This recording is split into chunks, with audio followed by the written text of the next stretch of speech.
The boy in the box. No name, no family, no justice. Just a cardboard box and a question that still haunts investigators 60 years later. On a bitterly cold morning in February 1957, a college student wandering through a wooded area in Fox Chase, Philadelphia, made a discovery that would shock the nation. Tucked inside a discarded cardboard box once used for a baby bassinet was the body of a young boy, naked, bruised, and carefully wrapped in a flannel blanket. He looked to be around 4 to 6 years old. His hair had recently been cut, almost shaved, but uneven, as though someone had done it in a hurry. His hands and feet were wrinkled as if he'd been submerged in water for an extended period. There were small surgical scars on his ankle and groin, and despite a nationwide media blitz, no one came forward to claim him. The press dubbed him America's unknown child. The public latched on to the mystery and tips came flooding in, none of them leading anywhere. His fingerprints were taken. His image was reconstructed and circulated across newspapers, milk cartons, and TV broadcasts. Still, nothing. Investigators chased every possible lead. One theory suggested he was an orphan, beaten to death and discarded. Another said he'd been sold by his parents to an abusive family.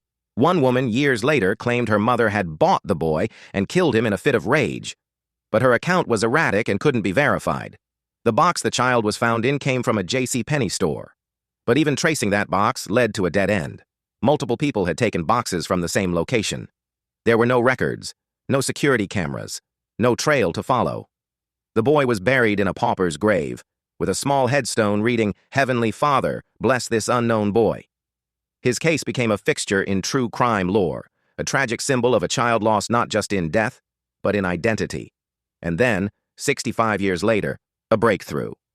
In 2022, with the help of modern forensic genealogy, investigators finally gave the boy a name, Joseph Augustus Zarelli.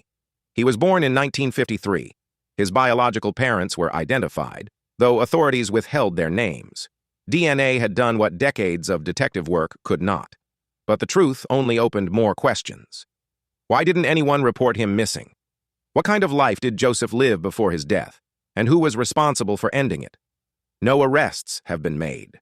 No official suspect named. But now, Joseph's grave bears his full name. No longer the boy in the box, but a child remembered. Some mysteries are buried for decades, but they never truly die. They wait. For science, for justice, or for someone who refuses to stop asking, who were you, and why were you forgotten?